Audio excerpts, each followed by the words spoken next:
മലയാളികളെ സർക്കാർ പച്ചയ്ക്ക് പറ്റിക്കുന്ന വിധം. നമ്മൾ മലയാളികളെ സർക്കാർ ബോധപൂർവം പറ്റിക്കുന്ന ചില കാര്യങ്ങളെക്കുറിച്ചാണ് പറയാൻ പോകുന്നത്. ഈ വീഡിയോയിൽ 4-5 കാര്യങ്ങൾ നമുക്ക് പരിശോധിക്കാം. മലയാളികളെ ഏറ്റവും കൂടുതൽ അലട്ടുന്ന ഒരു പ്രശ്നം പെട്രോൾ വില വർധനവാണ്. കാരണം ഇന്ത്യയിൽ തന്നെ ഏറ്റവും കൂടുതൽ വാഹന സാന്ദ്രത ഉള്ള ഒരു സംസ്ഥാനം കേരളമാണ്. ഒരു 2 വീലർ പോലും ഇല്ലാത്ത വീട് കേരളത്തിൽ ചുരുക്കമാണ്. മിനിമം ഒരു കാറെങ്കിലും മലയാളിക്കുണ്ട് എന്നുള്ളതാണ് യാഥാർത്ഥ്യം. പശ്ചിമേഷ്യൻ സംഘർഷത്തിന്റെ പശ്ചാത്തലത്തിൽ കഴിഞ്ഞ 2 ആഴ്ചക്കിടയിൽ 8 രൂപയാണ് ഇന്ധനവില കൂടിയത്. എങ്ങനെയാണ് സർക്കാരിന് ഈ ഇന്ധനവിലയെ പിടിച്ചു നിർത്താൻ കഴിയുന്നത്? അല്ലെങ്കിൽ എന്തെല്ലാം കാര്യങ്ങളാണ് സർക്കാർ ഇക്കാര്യത്തിൽ മറച്ചു വെക്കുന്നത്? 1 ലിറ്റർ പെട്രോൾ വിൽക്കുമ്പോൾ സർക്കാർ 34 രൂപയാണ് റോഡ് സെസ്സും വാറ്റുമടക്കം ഉള്ള തുക നമ്മളിൽ നിന്ന് പിടിക്കുന്നത്. ഈ തുകയിൽ 10 രൂപ കുറച്ചു കഴിഞ്ഞാൽ തന്നെ മലയാളികളുടെ ജീവിതത്തിൽ വലിയ മാറ്റം വരും. എന്നാൽ സർക്കാർ അതിന് തയ്യാറാകുന്നില്ല. ഇതിന് തയ്യാറായ സർക്കാരുകൾ ഉണ്ടോ എന്ന് ചോദിച്ചാൽ തീർച്ചയായും ഉണ്ട്.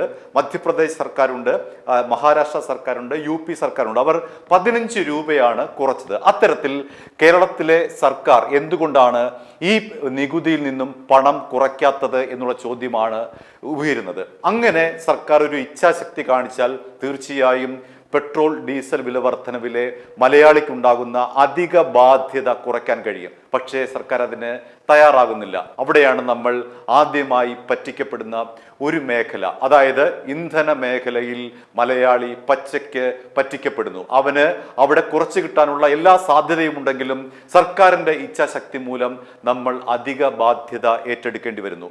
ഇനി മറ്റൊന്നാണ് ലോട്ടറി. ഒഴിച്ചുകൂടാനാവാത്ത ഒന്നല്ല ലോട്ടറി എങ്കിലും സർക്കാർ ഈ കാര്യത്തിൽ നമ്മളെ ബോധപൂർവം പറ്റിക്കുന്നു എന്നുള്ള കാര്യം നമുക്ക് ഒറ്റ നോട്ടത്തറിയാം. കാരണം 1 കോടി രൂപയ്ക്കാണ് നിങ്ങൾക്ക് കിട്ടാൻ പോകുന്നത് എന്നാണ് ലോട്ടറിയുടെ പ്രഥമ ദൃഷ്ട്യാ തന്നെ നമുക്ക് മനസ്സിലാകുന്നത്.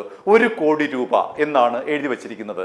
സത്യത്തിൽ 1 കോടി രൂപ കിട്ടില്ല എന്ന് ആ ലോട്ടറി ടിക്കറ്റിന്റെ പിൻഭാഗത്ത് വളരെ ചെറിയ അക്ഷരത്തിൽ ഇതിന്റെ എല്ലാം കാര്യങ്ങൾ ആർക്കും വായിക്കാൻ പറ്റാത്ത വിധത്തിൽ സൂക്ഷ്മദർശിനി ഉപയോഗിച്ച് വായിച്ചെടുക്കേണ്ട വിധത്തിലാണ് ഇതെല്ലാം എഴുതി വെച്ചിരിക്കുന്നത്. എങ്ങനെയാണ് ഈ 1 കോടി രൂപയിൽ നിന്ന് നമുക്ക് കിട്ടുന്ന സമ്മാനത്തുക, അല്ലെങ്കിൽ ലോട്ടറി അടിച്ച ഒരാൾക്ക് കിട്ടുന്ന സമ്മാനത്തുക, അയാൾക്ക് എന്തെല്ലാം ബാധ്യതയാണ് പിന്നീട് വരിക എന്ന് നമുക്ക് പരിശോധിക്കാം. 1 കോടി രൂപ ലോട്ടറി അടിച്ചു കഴിഞ്ഞാൽ അതിൽ 10 ലക്ഷം രൂപ ഏജന്റിന്റെ കമ്മീഷനായി പോകും. പിന്നീട് TDS അതായത് നികുതി ഇനത്തിൽ 27 ലക്ഷം രൂപ സർക്കാർ പിടിക്കും. സർചാർജ് ഇനത്തിൽ 2,27,000 രൂപ പിടിക്കും. പിന്നീട് സെസ് ഇനത്തിൽ 1,18,800 രൂപ സർക്കാർ പിടിക്കും. അങ്ങനെ ഈ പിടുത്തം എല്ലാം കഴിഞ്ഞ് 1 കോടി രൂപ ലോട്ടറി അടിക്കുന്ന ഒരാൾക്ക് 59,11,200 രൂപയാണ് ലഭിക്കുന്നത്. ഇനി ഇയാൾ ഇത് ബാങ്കിൽ ഫിക്സഡ് ആയിട്ട് ഇട്ട് കഴിഞ്ഞാൽ അതിൽ പലിശ ഉണ്ടാകും. ആ പലിശയ്ക്കും ടാക്സ് പിടിക്കും. ചുരുക്കത്തിൽ നമ്മൾ വിചാരിക്കുന്നത് 1 കോടി രൂപ കിട്ടുമെന്നാണ്. എന്തുകൊണ്ടാണ് സർക്കാരിന് ഇക്കാര്യത്തിൽ ഡയറക്റ്റായി ആദ്യത്തെ 1 കോടി രൂപ എന്ന് എഴുതിയിരിക്കുന്നതിന്റെ താഴെ തന്നെ ബ്രാക്കറ്റിലിട്ട് ഈ തുക നിങ്ങൾക്ക് കിട്ടുന്നത് 59,11,200 രൂപ ആണ് എന്ന് എന്തുകൊണ്ടാണ് കറക്റ്റായിട്ട് എഴുതി കാണിക്കാൻ പറ്റാത്തത്? അത് നമ്മളെ കബളിപ്പിക്കാൻ വേണ്ടിയിട്ടല്ലേ? 1 കോടി എന്നുള്ളൊരു പ്രലോഭനത്തിൽ പെടുത്തിയല്ലേ നമ്മളെ കൊണ്ട് ഈ ലോട്ടറി ടിക്കറ്റ് വാങ്ങിക്കുന്നത്? സർക്കാരിന് കൃത്യമായ തുക, നമുക്ക് ലഭിക്കുന്ന തുക അവിടെ തന്നെ ആ 1 കോടിയുടെ താഴെ തന്നെ ബ്രാക്കറ്റിലെങ്കിലും എഴുതി വെക്കാം. പക്ഷേ സർക്കാർ അത് ചെയ്യുന്നില്ല എന്നുള്ളതാണ് യാഥാർത്ഥ്യം. കാരണം എന്തെങ്കിലും സർക്കാർ ഒരു പ്രതിസന്ധി ഉണ്ടായാൽ ആദ്യമായി കൂട്ടുന്നത് മദ്യത്തിന്റെയും ലോട്ടറിയുടെയും നികുതിയാണ്. അതുകൊണ്ടാവാം ഇത്തരത്തിൽ നമ്മൾ പച്ചയ്ക്ക് പറ്റിക്കപ്പെടുന്നത്. നമ്മളെ ബോധപൂർവം ഈ വലിയ എമൗണ്ട് കാണിച്ചിട്ട് ഈ കുറഞ്ഞ എമൗണ്ട് ആണ് യഥാർത്ഥത്തിൽ നമുക്ക് കിട്ടുന്നത് എന്നുള്ളതാണ് യാഥാർത്ഥ്യം. ഇനി മറ്റൊന്ന് മദ്യമാണ്. അതും ഈ പറഞ്ഞതുപോലെ ലോട്ടറിയെ പോലെ തന്നെ നമ്മുടെ ഒരു ചോയ്സ് ആണ്. ഇന്ത്യയിൽ തന്നെ ഒരുപക്ഷെ ഏറ്റവും കൂടുതൽ മദ്യ ഉപഭോഗം നടക്കുന്നത് കേരളത്തിലാണ്. കേരളത്തിൽ മദ്യത്തിന്റെ ടാക്സ് ആലോചിച്ചു കഴിഞ്ഞാൽ അതിഭീമമായിട്ടുള്ള ടാക്സ് ആണ്. 4 തരത്തിലാണ് മദ്യത്തിൽ നിന്ന് സർക്കാർ വരുമാനം ഉണ്ടാക്കുന്നത്. 1 എക്സൈസ് നികുതി, 2 വിൽപ്പന നികുതി, നികുതി. ഈ വിൽപ്പന നികുതി കേട്ടാൽ നമ്മൾ അന്തം വിട്ടു പോകും. കാരണം 2022 സർക്കാർ വിൽപ്പന നികുതിയായി 251% വർധന വരുത്തിയിരിക്കുന്നത് മദ്യത്തിന്. പിന്നീട് ബെവ്കോയുടെ ലാഭവിഹിതം സർക്കാരിന് പോകുന്നുണ്ട്, മദ്യത്തിന്റെ സെസ് അടക്കം പോകുന്നുണ്ട്. ചുരുക്കത്തിൽ ഒരു 50-53 രൂപ വരെ വില വരുന്ന മദ്യത്തിന് കേരളത്തിൽ ഒരു മദ്യം വാങ്ങുന്നയാൾ നൽകേണ്ടി വരുന്നത് ഏതാണ്ട് 500-നും 600-നും ഇടയ്ക്കാണ്. ആലോചിച്ച് നോക്കുക, 50 രൂപയുടെ മദ്യം കേരളത്തിൽ വിൽക്കുന്നത് 500-നും 600 രൂപയ്ക്കും മുകളിലാണ്, അല്ലെങ്കിൽ അതിനിടയ്ക്കാണ് എന്ന് നമുക്ക് അങ്ങനെ നമ്മളെ മദ്യപനെ പച്ചയ്ക്ക് പറ്റിക്കുകയാണ് സർക്കാർ. ഇനി മറ്റൊന്നാണ് റോഡ് ടാക്സ്. നമ്മളൊരു വാഹനം വാങ്ങുമ്പോൾ റോഡിൽ ഇറങ്ങേണ്ടുന്നതിൻ്റെ ടാക്സ് കൊടുക്കേണ്ടി വരും. ആ ടാക്സ് എന്ന് പറയുന്നത് റോഡ് നന്നാക്കാനും റോഡ് അറ്റകുറ്റപ്പണിക്കും വേണ്ടി, റോഡിന്റെ നിർമ്മാണത്തിനും വേണ്ടിയിട്ടാണ് നമ്മൾ ടാക്സ് കൊടുക്കുന്നത്. ആ ടാക്സിന്റെ വിശദാംശങ്ങൾ ഇങ്ങനെയാണ്. 2 വീലർ ആണെങ്കിൽ 1 ലക്ഷം രൂപ വരെയുള്ള 2 വീലറിന് 8% റോഡ് ടാക്സ്, 1 മുതൽ 2 ലക്ഷം രൂപയാണെങ്കിൽ 10%, 2 ലക്ഷം മുകളിലുള്ള 2 വീലർ ആണെങ്കിൽ 20%.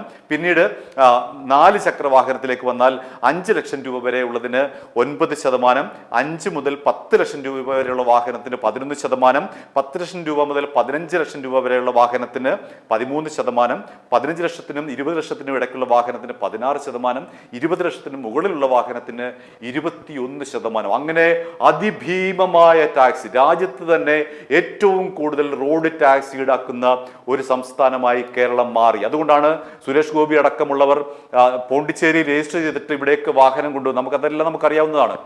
അത്തരത്തിൽ വലിയ തോതിൽ നമ്മുടെ കയ്യിൽ നിന്ന് ഈ നികുതി ഈടാക്കും, റോഡ് നികുതി ഈടാക്കും. എന്തിനു വേണ്ടിയിട്ട്?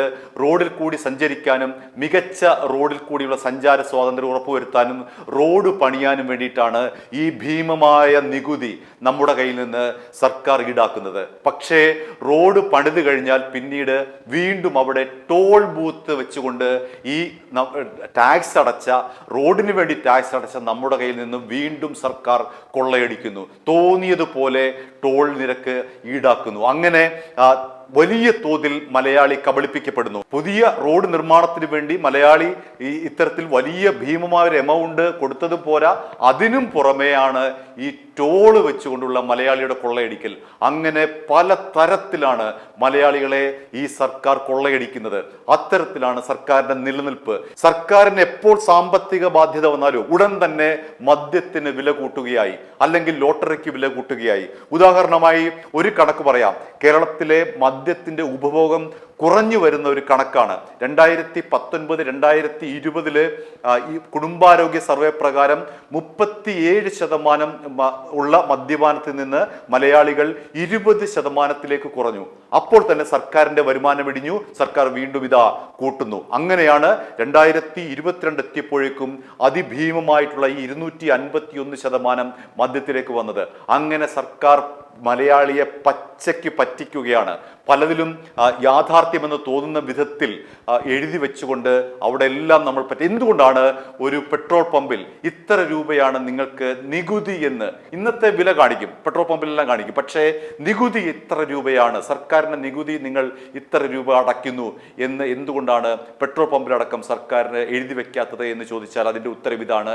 എന്തെങ്കിലും സംഭവിച്ചു കഴിഞ്ഞാൽ അടിയന്തരമായി ഈ പെട്രോളിനും മദ്യത്തിനും ലോട്ടറിക്കും വാഹനത്തിന്റെ നികുതിക്കുമടക്കം കൂട്ടിക്കൊണ്ടാണ് മലയാളിക്ക് മേൽ ഇടുത്തിയായി ഓരോ സർക്കാരുകളും വന്നു വീഴുന്നത്. പച്ചയ്ക്ക് പറ്റിക്കപ്പെടുന്ന മലയാളിയാണ് നമ്മൾ കണ്ടെത്തുന്നത്. നമുക്ക് ഇതിനെക്കുറിച്ച് കാര്യമായി ആരും ചിന്തിക്കാറില്ല. ഇങ്ങനെ ഒളിഞ്ഞിരിക്കുന്ന ചെലവിനെ കുറിച്ചും ഇത്തരത്തിലുള്ള പ്രത്യക്ഷമായ പ്രകടമായിട്ടുള്ള പറ്റിക്കലിനെ കുറിച്ചും നമ്മളൊന്നും ചിന്തിക്കുന്നില്ല. നമ്മൾ ജീവിത പ്രാരംഭത്തിന്റെ ഓട്ടത്തിനിടയ്ക്ക് ടോളെങ്കിൽ ടോള് ഇത്ര രൂപ കൊടുത്ത് പോകുന്നു എന്നതിനപ്പുറത്തേക്ക് അതിൻ്റെ നിയമവശങ്ങളിലേക്കോ അതിൻ്റെ നമ്മൾ പറ്റിക്കപ്പെടുന്ന വശങ്ങളിലേക്കോ നമ്മൾ ഒരിക്കലും ചിന്തിക്കുന്നില്ല എന്നുള്ളതാണ് യാഥാർത്ഥ്യം. നമ്മുടെ ഈ അലസതയെ, നമ്മുടെ ഈ കാര്യക്ഷമത ഇല്ലായ്മയാണ് സർക്കാർ ആയുധമാക്കിക്കൊണ്ട് വലിയ തോതിൽ നമ്മളെ വീണ്ടും വീണ്ടും പറ്റിച്ചുകൊണ്ടിരിക്കാനുള്ള കാരണം. i2i News, an eye for truth. i2i News subscribe ചെയ്തിട്ടില്ലാത്തവർ ഇപ്പോൾ തന്നെ സബ്സ്ക്രൈബ് ചെയ്യുക. നോട്ടിഫിക്കേഷൻ ലഭിക്കുവാൻ ബെൽ ബട്ടണും അമർത്തുക.